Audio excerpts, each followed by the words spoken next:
오늘 우리에게 주신 하나님의 말씀은 마가복음 2장 13절에서 17절까지입니다. 마가복음 2장 13절에서 17절 말씀 한 절씩 교독하겠습니다. 예수께서 다시 바닷가에 나가심에 큰 무리가 나왔거늘 예수께서 그들을 가르치시니라.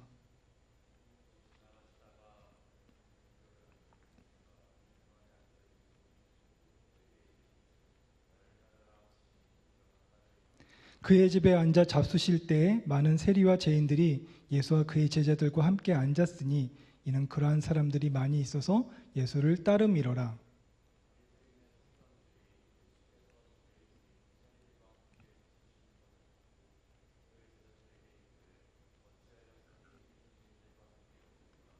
함께 읽겠습니다. 예수께서 들으시고 그들에게 이르시되 건강한 자에게는 의사가 쓸데없고 병든 자라에게야 쓸데있느니라. 나는 의인을 부르러 온 것이 아니요 죄인을 부르러 왔노라 하시니라. 아멘.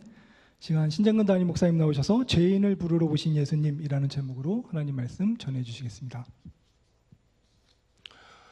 우리 조 목사님 그 찬양하시면서 얘기한 것처럼 수능이 87일 남았다고 하니까 이제 3개월이 남지 않은 2개월하고 이제 며칠이 남았구나 하는 생각하니까 정말 한 해가 빨리 지나간 것 같습니다.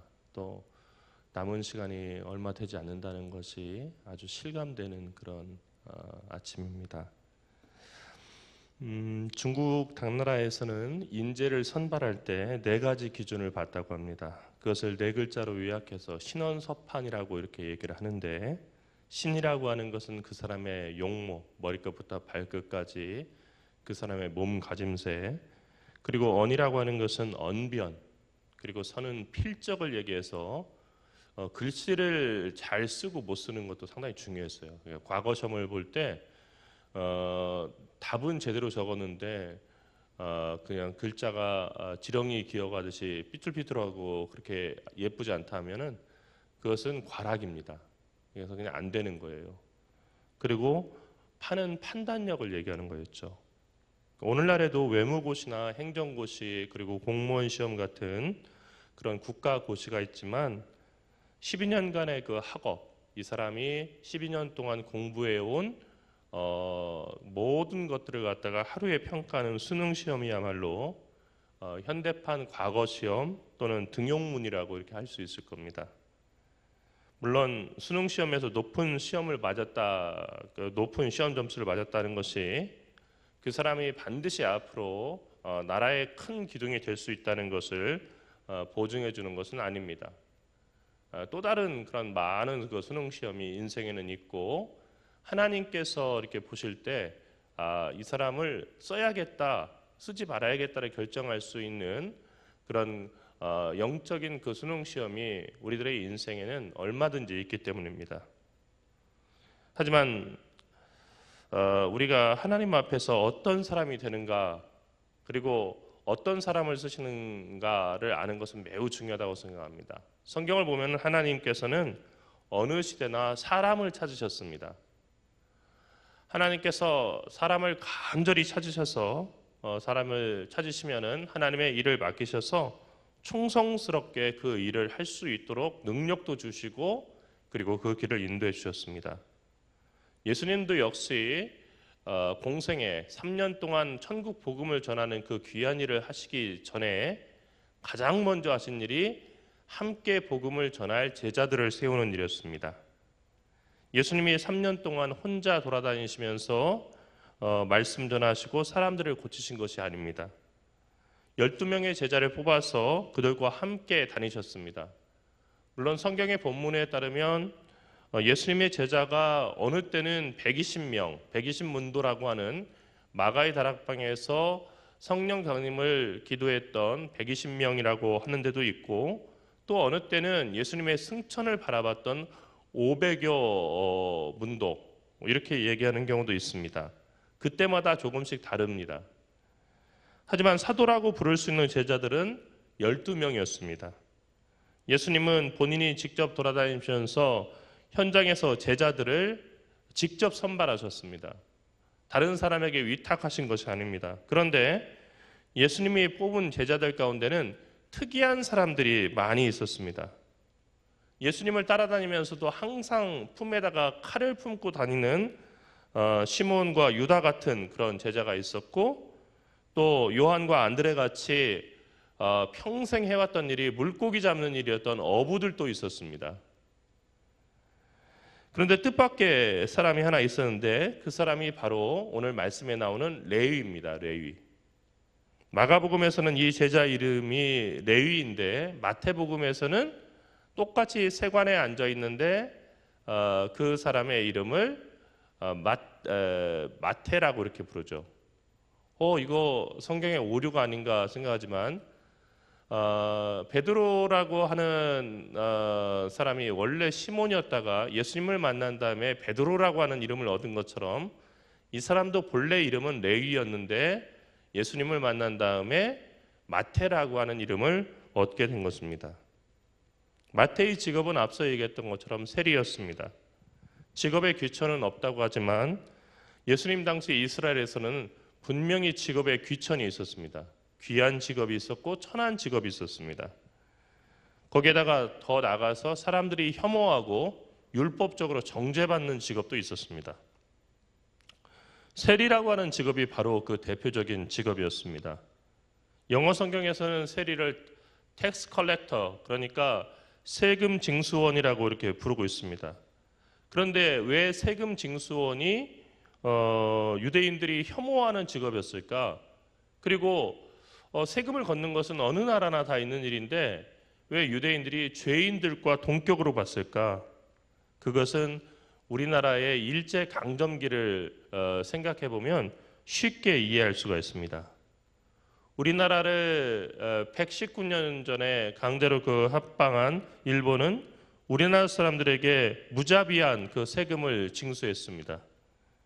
그들은 입으로 내선일체, 그러니까 조선과 일본은 하나다라고 얘기했지만 그 말이 일본인과 조선인이 평등한 사람이라는 것을 의미하는 것은 아니었습니다. 우리 조상들은 철저하게 착취당하는 대상이었습니다. 일본 사람들은 우리 조상들을 잡아먹으려고 기르는 가축처럼 그렇게 생각했습니다. 젊은 여자들은 위안부로 끌고 가고, 그리고 젊은 남자들은 탄광과 공장으로 끌고 가서 군수품을 만들고 자기들에게 필요한 것을 만드는 그런 일들을 시켰습니다. 혹자는 일제 강점기에 그래도 일본 사람들이 철도를 놔주고 해서 우리나라가 산업이 많이 발전됐다고 그렇게 이야기를 하지만 철도를 놓은 이유가 있었죠. 그것은 우리나라에서 나오는 쌀과 그리고 여러 가지 자원들을 갖다가 효과적으로 군산항으로 빼돌려서 그래서 일본으로 편하게 가지고 갈 수 있도록 만든 것이 바로 철도였습니다. 젊은 남자들은 거기서 끝나는 것이 아니고 전쟁터로 끌고 가서 총알바지로 쓰기도 했습니다. 처음에는 세금을 걷어가다가 나중에는 낼 것이 없으니까 총알을 만든다는 이유로 노쇠 밥그릇 그리고 숟가락과 젓가락까지 다 뺏어갔습니다. 그런데 이런 세금을 거둘 때 그 일을 일본인이 직접 한 것이 아니라 조선인 가운데서 세금을 걷는 사람, 텍스 컬렉터를 갖다가 이렇게 두어서 그 사람이 그 세금을 걷게 했었죠.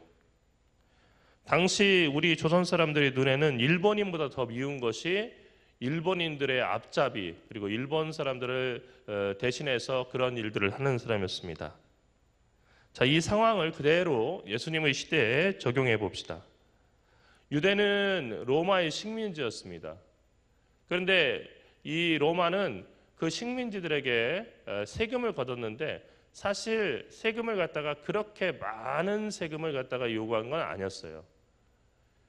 그런데 세리들에게는 세금을 대신 걷는 세리들에게 특권을 줬었는데 뭐냐면 로마가 그 지역에다가 부과하는 세금 그것만 걷어오면 플러스 알파 얼마를 더 걷던지 전혀 이유를 불문하는 거였어요.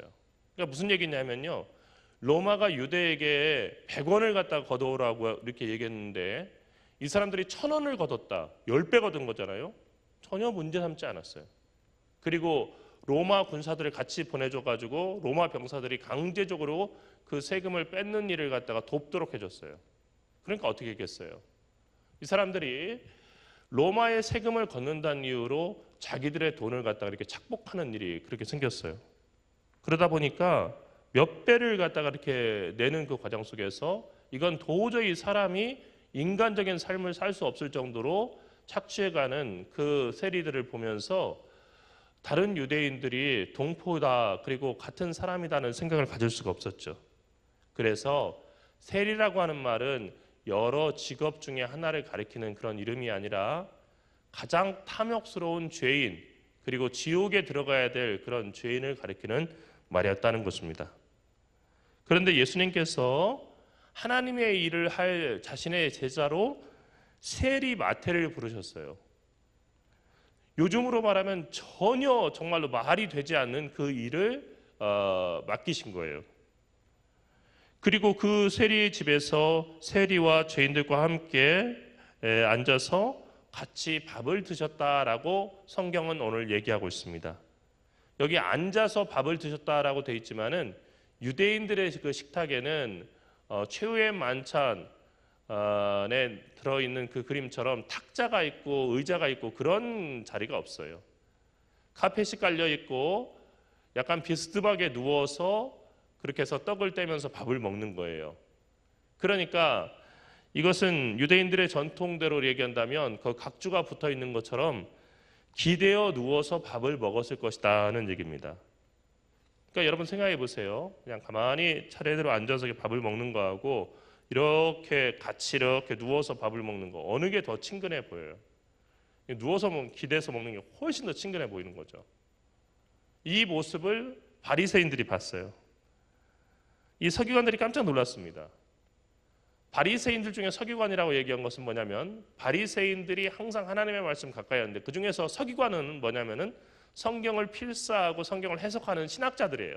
그러니까 무슨 얘기냐면 성경의 구절에 관해서 바리새인들 가운데서도 가장 잘 아는 사람들이 그 광경 봤다는 거예요. 깜짝 놀랐어요.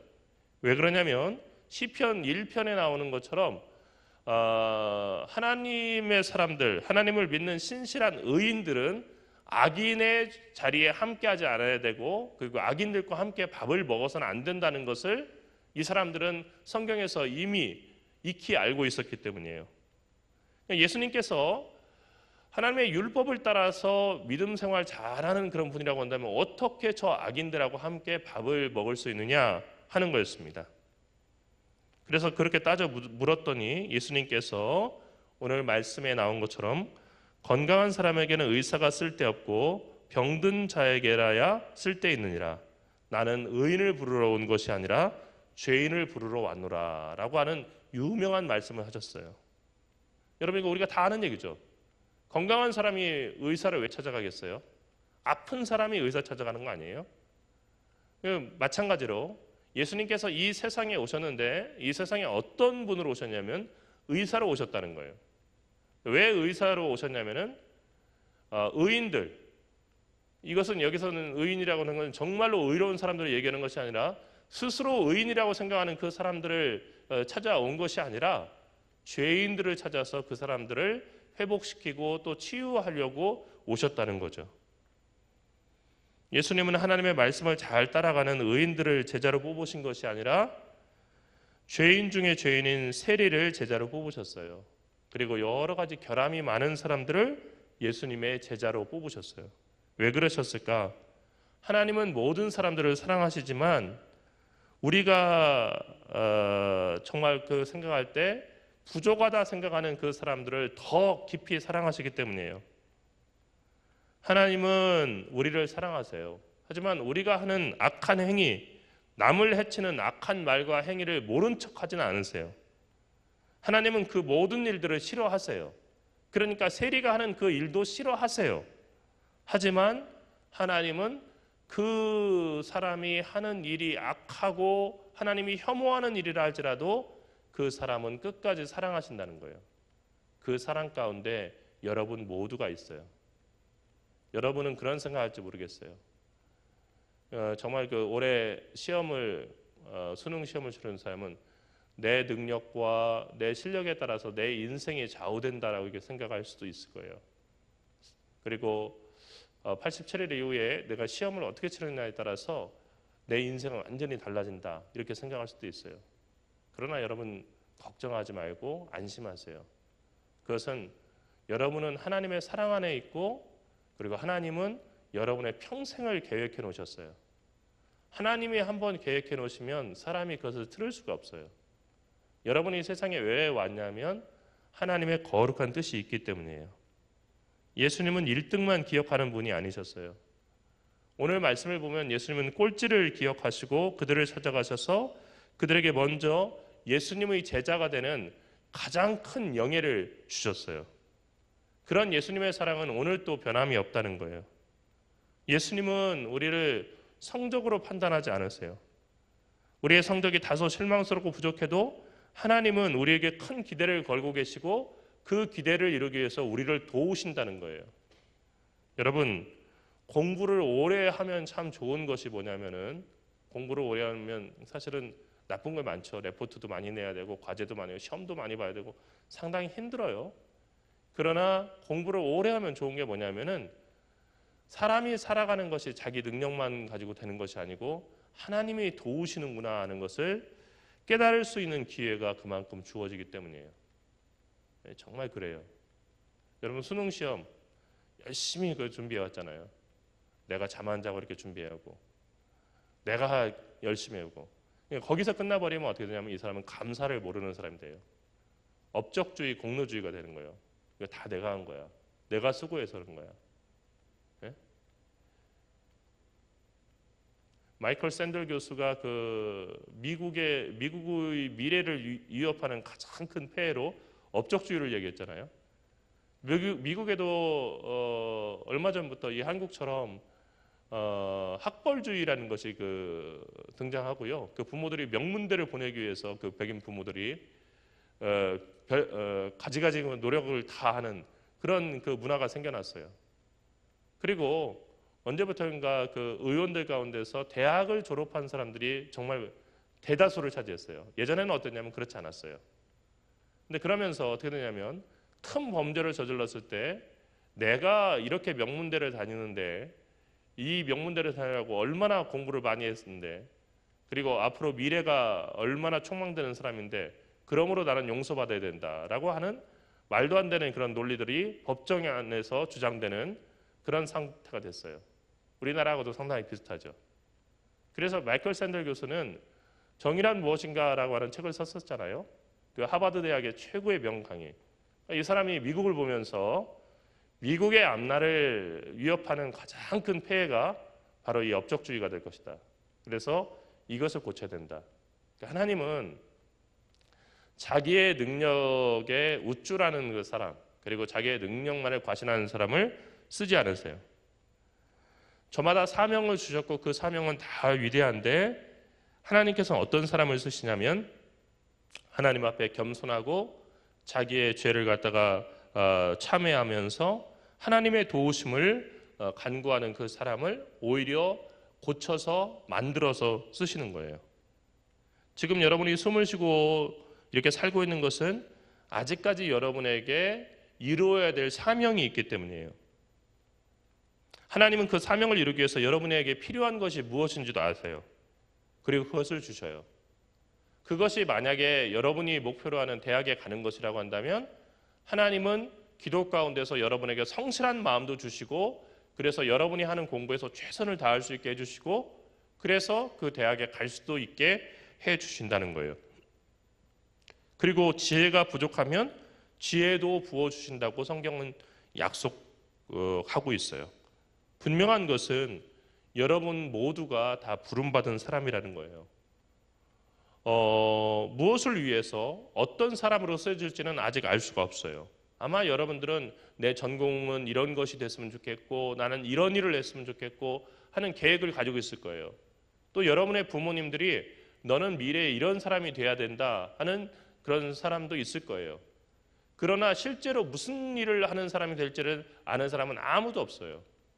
여러분 제가 설교 시간에도 한번 얘기했던 것처럼 윈스턴 처칠이라고 하는 청년은 젊은 시절에 군인이 되기로 해서 사관학교를 갔는데 성적이 매우 부족했어요.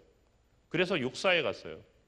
우리나라에서는 육사 성적이 그 제일 그 높고 그런 경우들이 있어요. 요즘엔 좀 달라졌지만, 그러나 당시 영국, 지금도 그렇지만은 영국에서는요, 모든 왕실의 그 왕자와 공주가 어디를 가냐면 해군을 가요. 그러니까 영국에서는 최고 잘 나가는 데가 해군이에요. 그러니까 공부를 잘했으면 어디를 가냐면 해군사관학교 가야 되는 거예요. 성적이 부족했다는 얘기예요. 육군사관학교 갔어요. 육군사관학교에서도 정말로 촉망받는 것은 어디냐면은 포병이라든지 이런 데예요. 그런데 실력이 부족했어요. 어디 갔냐면 기마병으로 갔어요. 그건 좀 많이 떨어지는 거예요. 그런데 기마병으로 가는 바람에 그가 많은 그 전투에도 참전을 했고, 그리고 나중에 정말로 수상으로서 한 나라를 다스릴 수 있는 세계관과 지평을 넓힐 수 있는 그런 기회를 얻게 됐다는 거예요. 그러니까 하나님이 우리를 들어 쓰신다고 한다면, 우리를 들어 쓰실 때 우리를 갖다가 어떻게 들어 쓰시냐, 이것은 우리의 생각과는 전혀 다른 거예요. 이렇게만 쓰시면 될 것 같다 하는데 전혀 다른 방향으로 우리를 이끌어 가신다는 거죠. 그런데 중요한 것은 그것이 어떤 방향이든 하나님이 필요하시다고 한다면 반드시 어려워 보이는 그 길도 열어가게 하시고, 또 우리가 부족해 보인다 할지라도 일어나 나를 따르라 라고 우리를 불러서 하나님의 그 위대하신 일에 우리를 사용해 주신다는 거예요. 여러분, 이제 수능이 90일도 안 남았습니다. 참 초조한 시간입니다. 하지만 여러분에게 말씀드리고 싶어요. 전혀 걱정하지 마세요. 염려하지 마세요. 여러분 인생은 그렇게 불확실성 속에 살아가는 것이 아니고 한 가지 분명한 원칙 속에 있는데, 그것은 하나님이 여러분을 특별히 사랑하신다는 거예요. 그리고 하늘나는 그 새도 지켜주시고 함부로 떨어지지 않게 지켜주시는 그 하나님께서 여러분의 인생을 절대로 포기하지 않고 여러분의 인생을 통해서 이루고자 하시는 그 큰 뜻을 이루고자 여러분을 들어 쓰신다는 거예요. 그렇기 때문에 하나님을 바라보세요. 어느 순간에 하나님께서 여러분에게 마태를 부르셨던 것처럼 부르시고 또 세우실 때가 있을 거예요. 그때를 준비하면서 가는 거예요. 수능은 그때를 준비하는 한 과정일 뿐이지 결코 여러분의 인생의 전부를 갖다가 좌지우지할 수 없어요. 그 수능 시험에서조차도 하나님께서 여러분의 인생을 향한 그 뜻이 이루어질 거예요. 그러므로 하나님만 바라보세요. 기도하시겠습니다. 살아계신 하나님, 은혜와 사랑을 감사합니다. 죄인을 부르러 오신 예수님의 모습을 보면서 하나님께서 우리를 결코 홀로 놔두지 아니하신다는 것을 다시 깨닫게 됩니다. 사랑하는 주님의 자녀들, 이제 평생 동안 대학 시험을 목표로 열심히 공부해야 했습니다. 정말로 짧은 시간들이지만은 그 시간을 시험을 위해서 이렇게 살아왔습니다. 하지만 우리의 인생을 갖다 좌우하는 것은 시험이 아니라 그 시험을 치를 수 있도록 우리에게 건강도 주시고 지혜도 주시고 또 주님께 향한 믿음도 허락하신 하나님이심을 이 시간 고백합니다. 하나님께 우리 사랑하는 자녀들의 미래를 맡기고 그 영혼을 맡기고, 그리고 정말 그들이 준비하고 있는 수능에서의 결과를 맡깁니다. 주님께서 함께 하셔서 지혜를 주시옵시고 지칠 때마다 세임 주시옵시며, 그래서 이 시험 준비 잘해서 정말 그 시험을 통해서도 하나님께서 살아계심을 다시 체험하게 인도하여 주시옵소서. 늘 도우시고 우리가 연약할 때, 우리가 낙심할 때 세임 주시는 우리 구주 예수 그리스도의 이름으로 간절히 기도드리옵나이다. 아멘.